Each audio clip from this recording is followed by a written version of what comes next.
Okay, so you can see here that I've just added some furniture pieces to start laying out my design, but I'll delete those and I'll start again and just explain that. So the important idea there is that you can both use the loadable families that you get going to component, place a component. When you click on the down arrow, you can choose place a component, but if you click above the line there on that component button, that essentially does the same thing, place a component. And then you can go to load family and get things from the library. So the one I had just there was the basic Australian bed, which is in the beds folder there in the default library, and I think that's in furniture. So bed large sizes is the one I'm choosing. But then notice how it's showing me a different family. That's a chair. And the reason it's doing that is because I'd already loaded the bed. So that's a good thing to take note of.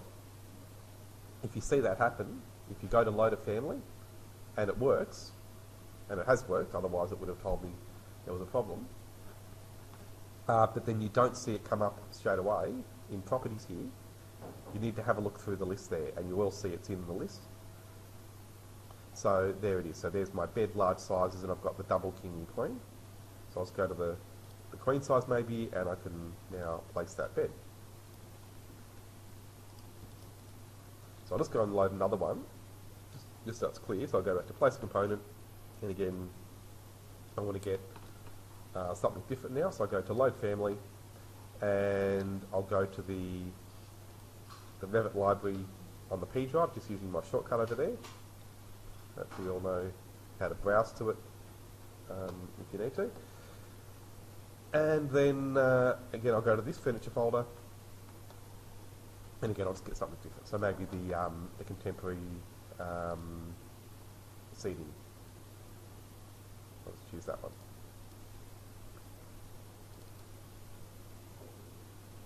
Okay, so this time it is showing me that family, even though it maybe looks a bit different to what was in the thumbnail there. That's because, again, this family has different variations or different sizes, really. So the reason it's showing this time is because it's the first time I've loaded this one. And then I can get the different sizes, again, in properties. So there is a logic to it. Okay, so again, if I go back to component, the reason it doesn't come up automatically using load family when you placed it previously is because they expect you to go over to here and remember that you've loaded it and choose it from the list there. So all the families that I've loaded previously are in the properties panel there. You can see there's the bed and the seating and the what's that, Viper armchair as well. And so, of course, you've got lots of families that you can load from the folders I've just shown you. But I'll just remind you, maybe the metric library folder is the default one, which has that standard selection of folders. The Revit library is the one on the P drive, and that has a lot of extra families that we've given to you in here. So as well as all these folders, make sure you realise that there's the Chew Revit library folder, which basically is as a whole another whole library. So so there's another furniture folder. There's a lot more in there.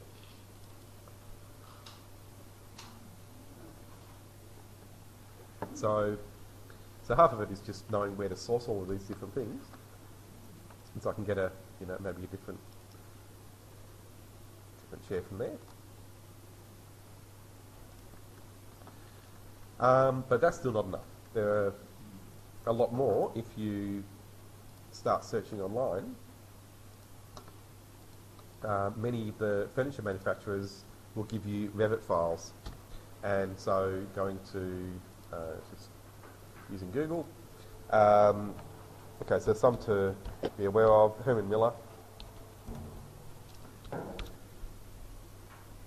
is, got to say, one of my favourite companies, just because one of the first big projects I got to project manage was a fit out for 6 or 7 story big office building, all fitted out completely with Herman Miller workstations and furniture. So I got to know their stuff really well. And the thing I really like about them is that they have Revit files for virtually all of their furniture. So they do mostly office furniture, I think, but they do other things as well, and they do have a lot of designer furniture. So if you go to their resources tab, I think that's where you'll find your 3D models. And then you can even filter it just to Revit, I think, somewhere, but again, most of them are Revit files, so when you find the one you want, let's go down and get something that's a bit more domestic or residential. These are all a bit officey, but they do have lots and lots of things. There we are, so some lounges. Okay, so if you just click on the down arrow there, and it'll tell you which formats it has. And again, most of them do have Revit files, so you can just click there to download it, save it, make sure you know where you're saving it. So I'm just going to save it to documents here. Click save. And if you're using Internet Explorer, you can just click on that button down there to open it, but we'll go through using a File Explorer window, and I can just go to Documents there, and there's the file I've just downloaded. Since it's a zip file, often it's best to just extract that file by right-clicking. You can go to Extract All, and then just click Extract. And it'll put it all into a folder for you, and then the great thing about Revit is that you can just double-click on the Revit file there. You get a message here, just click Upgrade the model.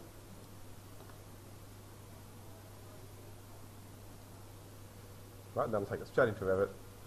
There it is. Bit messy, but I'll go with it.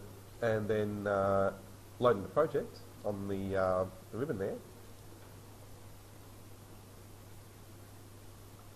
And you can place it straight into your project file.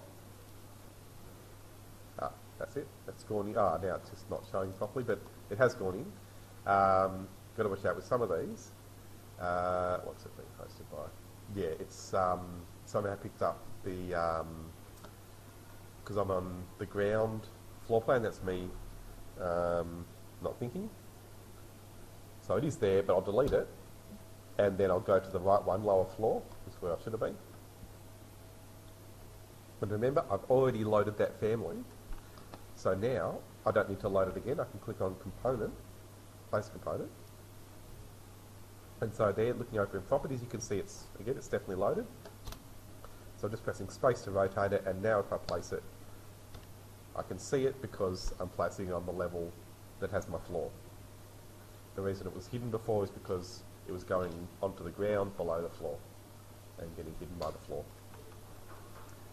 So they're generally pretty high quality families, the Herman Miller ones. If we go and make a camera view there, you'll see it. There we go, you can see it's back to front, but that's not a problem. Spacebar, we'll flip it. There.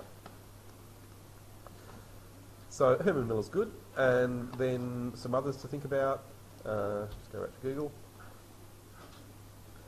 Knoll.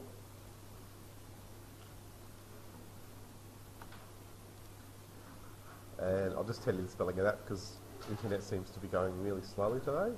So it's K-N-O-L-L. And you can even just search for Knoll Revit.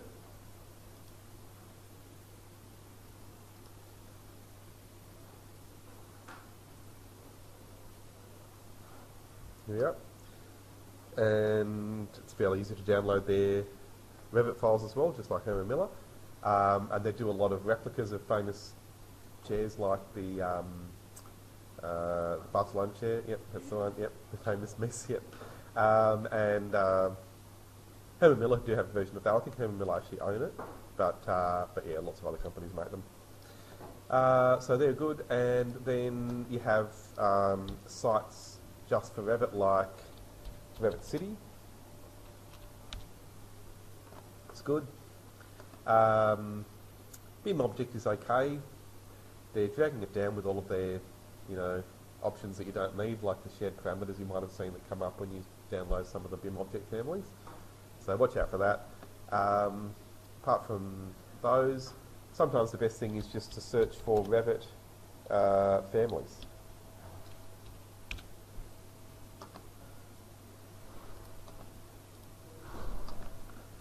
And it'll come up with lots of sites that you can use to download Revit families. So you can see there, the ones we just mentioned, Revit City comes up. BIM Object, which I just mentioned as well. Don't want to say don't use it, but again, some of them have issues. Family, that's actually a pretty good one. Modelar is really good. This one, this Revit IQ, I think it's just going to give you a list of some more sites to look at. So all these things are good. But even with all these resources, you're often still not going to find what you need, because not everything is there as a Revit family. And then also, in your own design, you'll need to design a lot of your own furniture. So just remember, as well as being able to load in these families, it's really important that you can use model in place, and often just start in a simple way with a box form or an envelope of the thing you're trying to make, using an extrusion. So here again, if I go to component, and this time I'll go to model in place, and so I'm going to use casework for all of my built-in furniture. And just choose that category, click OK, give it a meaningful name if you want to. You don't have to though. If you just want to leave that default name, that's fine as well. And so then again, often it's best just to start with extrusions and add more detail later. So using the extrusion here in plan, just click that, and then again I'll just draw a rectangle to do my, my bed head sort of unit. Maybe I won't make it so deep. Yeah, something like that. That might do. So that's the shape I want it to be in plan, and then I'm just going to give it a height which I can adjust, but maybe I'll make it, yeah, start at 1500 and take it from there. So I'll finish that, and you can see obviously the box shape in plan there. And so then I'll finish the model, and we can of course make a camera view now to see inside that space.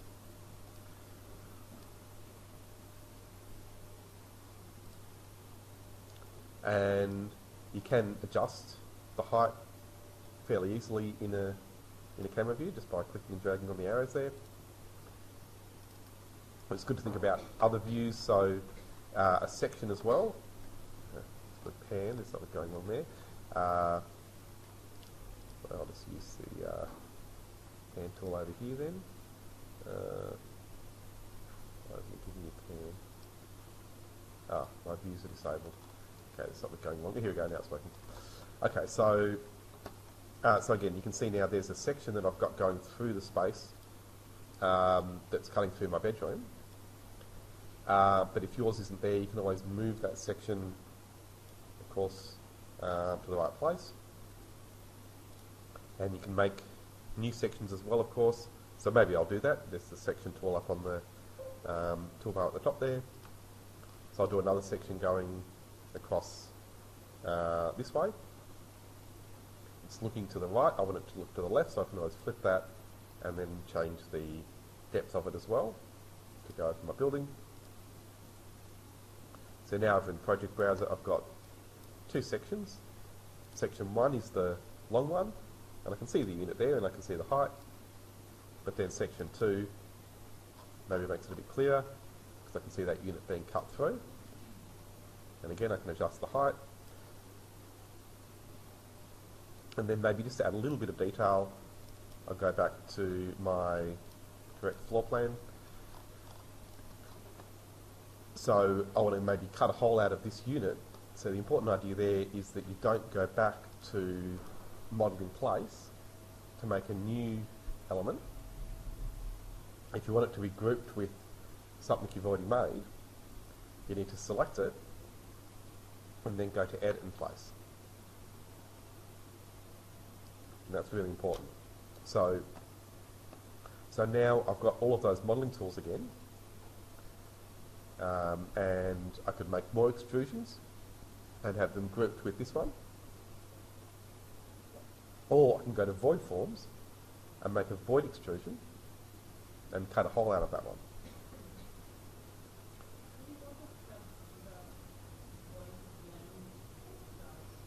Oh, it just makes a blend shape. So a blend is two shapes blended together. Yeah, that will then subtract from something else. But essentially you have the same modelling tools that you can use either as solids or voids. So void blend is just the same as blend, but it would take away. And honestly, you won't need to use that one very much. Virtually all your joinery units could be made just using extrusions. Yeah, so again, they're just different types of solid modelling. So we'll go on to those. So we're going to probably look at revolves and sweeps to start with. And again, I always like to spend a long time on extrusions because, again, most elements can be made with those. Particularly anything made from flat pieces of timber, which is all your joinery, that can all be made with extrusion. And most building elements can be made with extrusions. But I'll definitely show you the others. Okay, so again, I'm just going to use extrusions, void extrusion, and then using just the rectangle tool here. Just going to draw a rectangle, not at the back. I'm going to start it just below that edge of the wall. So I'm going to be left with part of the unit there. So it's going to start about here. And then coming down to the right, doesn't matter if I go past the unit, it's just going to subtract where it's overlapping. So I've got the extrusion height here still on 1500. That might actually be pretty good. But just so you can see there, you can always change that. So I'll make it 1200 and then I can adjust it afterwards. So it's going to cut out when I click tick. It is cutting, but it's hard to see it in this view. Even if I click to the side, well, we can actually see the cut there because we're cutting through at the right height. But then when the void's selected, it just makes it a bit harder to see. So clicking to the side, that's deselecting the void. And now I can see how it's cutting out from the solid. So if I finish the model and have a look in the section view, we can't see the void, of course, because the section wasn't going through in that location. So I can always select that section and move it across to where the void is. And now I can go to that section, and of course I can see the void. And that's always the best way of establishing your heights, using a section. Even though you can see it in perspective in other 3D views as well, sections are often the best. So that I can see, well, the bed is going a bit too far back, so I can always just select it and use the arrow key to nudge it forward a little bit. Maybe I'll select the joinery unit, and I can even just use the arrow there to stretch that void up a bit higher. And again, we can establish the heights really easily that way.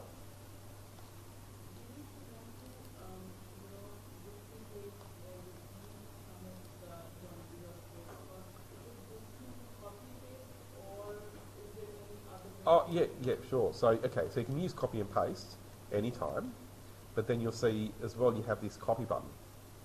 It works a bit differently. So, yeah, so with that unit selected, I can click copy here on the modify tab, and to get it to come up, you just need to select something, and then you'll get that modify tab, and then you'll find that copy button, and then we can just click a point, and then click a second point to place the copy. So that works, but only in the current view. So that's good to copy it, say, within a certain floor plan. So I'll delete that. So we want to copy this onto another level, to a different floor plan. That's when it's better to use copy and paste. Yeah, so I'll click here, copy to clipboard, and that's a bit different. So if I click that, we don't see any copy. It copies it to the clipboard. So now I can go to a different level. So I go to upper floor, and then you need to go to the modify tab to find that paste button, and you get some different options. So I could choose paste from clipboard, and then I can place it in a different place. That works. But you've got the other option, so you could always try, if you want to line it up the same way, align to current view, and that'll put it in the same place but on this floor plan. So a few different options there. But generally that's the basic principle. So to copy from one view to another, copy and paste. But to copy within a view, just the big copy button. Yeah. So just to take that on a bit further, you can even use extrusions for placeholders for more detailed furniture that you might be planning on adding in later. So again, just using model in place, and again obviously use casework. And so maybe I want to just put some maybe ottomans or even coffee tables and things like that. So using extrusions, maybe I could instead of drawing rectangles, draw a circle, and just lay out my basic shapes. And so again, apart from the shape and plan, all we need to give is a height. So maybe because it's going to be a low ottoman, I'll make it maybe 400 or something. Click finish. And so again in my, well, can't see it in that view, so I'll make a new camera view just so you can see. So it's using the camera tool.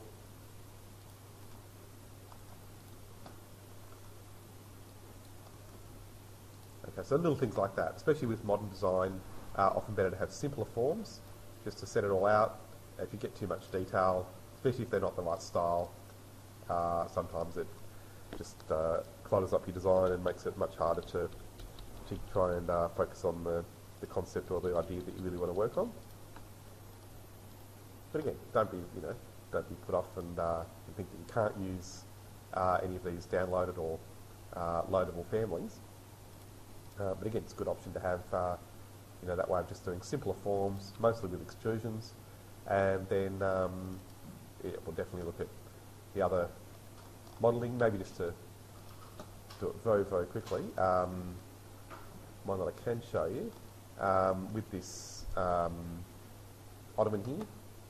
I go back to edit in place. Right, so maybe we want to have a tapering shape instead of just a simple extrusion. So I'll delete that one, go back to create, and I'll do a blend. It is going out for this one, but anyhow, you can see the recording. So, so with the blend tool, it is pretty similar to extrusion. I'm just going to draw a circle for the base, and then click Edit Top, and draw a second circle for the top. And then I'll give a height just like before, just keep it the same, 400. So it's now going to blend from the lower circle to the upper one, the smaller one. So I'll finish that and then go back to that last camera view I made, which is 3D view 4. And you can see it there. So it's just a simple tapering cylinder, I suppose. But that's a common thing that you can do with blends. You can either take and shape. So that's one example. But again, lots more you can do with those modelling tools. But just want to get you started there. So. Oh yes, sure. That's a good point. Okay, so yeah, sure, and it's not that obvious. So when you select these things that have been modelled, if you go to Edit Type, you'll see it's mostly blank. You might have an option there for Material and Finishes, but it's not going to do what you want. So what you need to remember is that for most things, like the other families, that's correct. You should go to Edit Type and you'll see the material there. But for things you've modelled with Model in Place, again, it won't be there in Edit Type. So what you need to do instead is go to Edit in Place. Then, the bit that's hard to remember is you've got to select it again. And there is a logic to it. We'll go into that later.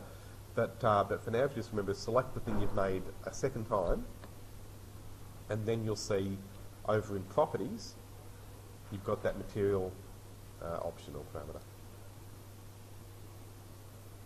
So I'll just hit Browse, and that'll bring up the material library, or material browser. And I'll just quickly make a fabric, or in fact, I'll just choose one that I've already got. Don't want to go too far into materials yet, so I'll just, again, choose that fabric material that I already have. And that's there because I'd loaded the bed. So those materials came with my bed.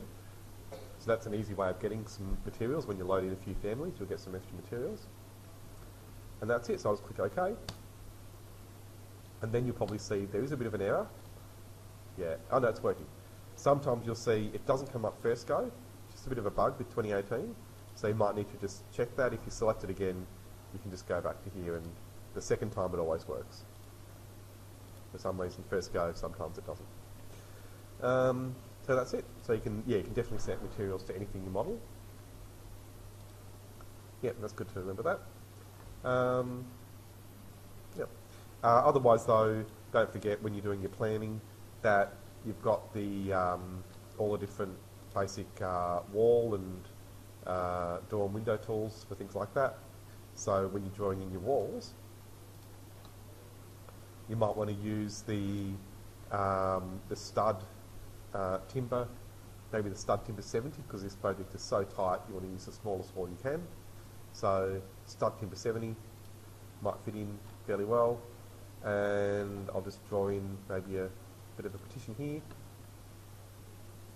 I'm going to use space to flip it side to side,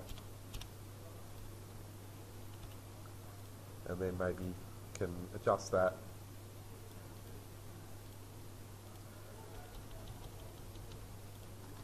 So then again, going back to my camera view, and what have I done wrong? I know now. I didn't look at my levels.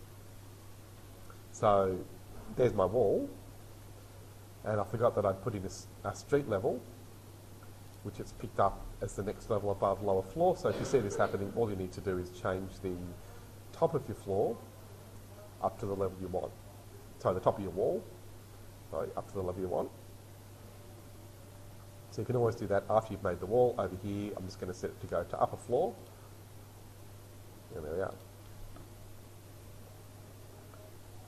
So that's often a really good way of planning things out, just a combination of families that you can either load or model in place yourself, and then combine with walls and maybe some doors. You can do probably most of the planning that you need for these interiors. So I'll give you some time to try that. Just get any more questions and see how you go. And then we'll do the rest later.